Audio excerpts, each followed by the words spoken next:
El pasado mes de noviembre, la tasa de inflación de Italia fue del 11,8%, el nivel más alto desde 1984. Esta tasa ha venido acelerándose, pero en noviembre ha comenzado a estabilizarse.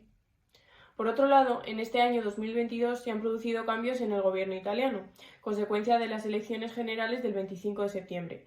Por tanto, las medidas que se van a exponer a continuación han sido diseñadas y llevadas a cabo por distintos partidos y ministros. Se pueden destacar las siguientes medidas, centradas principalmente en la disminución de la carga fiscal. En primer lugar, en marzo de este año se aprobó un decreto por el que se reducirían en 25 céntimos por litro los impuestos especiales sobre el precio de la gasolina y el gasóleo. En segundo lugar, tenemos la nueva ley de presupuesto de Giorgia Meloni, que requerirá alrededor de 21.000 millones de euros, por la que se ampliarán las medidas de alivio energético, se reformarán los planes de pensiones, etc. En tercer lugar, se ha llevado a cabo la introducción de una tasa impositiva única para los trabajadores por cuenta propia o autónomos y, por último, se planea la introducción de incentivos para los empleadores que mantienen a los trabajadores mayores de 63 años. Algunas de las medidas planteadas recientemente se financiarán a través del gasto deficitario.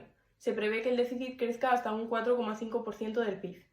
No obstante, el gobierno italiano está estudiando la introducción del llamado impuesto verde web o web tax, que es un impuesto sobre las entregas de compras online realizadas con motores contaminantes.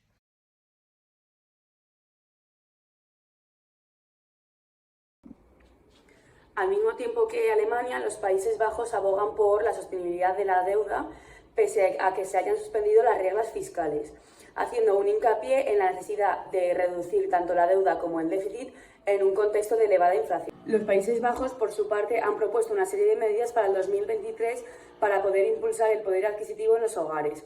Entre ellas destaca la de la subida del salario del 10% y la de fijar unos precios tanto para la electricidad como el gas.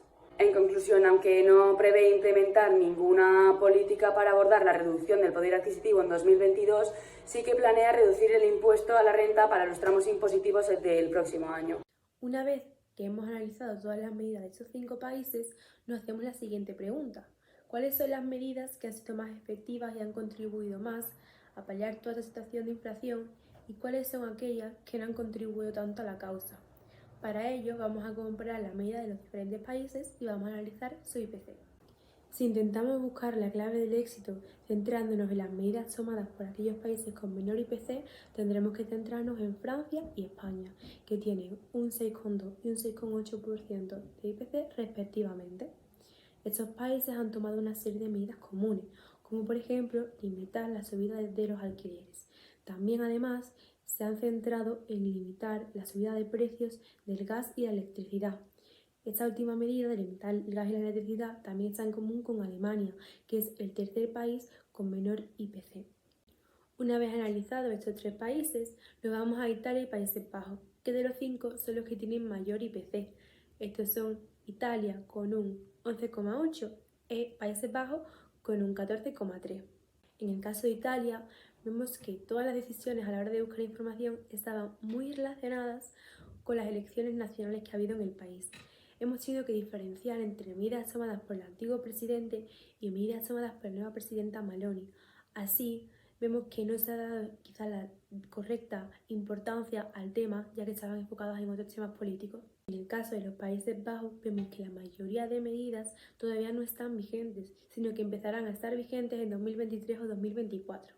Aquellas medidas que sí están vigentes consisten en subir impuestos, cosa que no han hecho otros países como Francia, España o Italia, aunque sí España lo hizo, pero en relación a la banca y la energética, que son empresas mucho más fuertes. Así, consideramos que las medidas más importantes son aquellas que se han tomado para evitar que sigan subiendo los precios del gas y de la electricidad y de los alquileres. Además, de esta forma, muchísimas familias van a poder permitirse poner calefacción en países muy fríos o en zonas muy frías, así como poder seguir viviendo, ya que muchísimas familias viven de alquileres y no tienen una casa propia.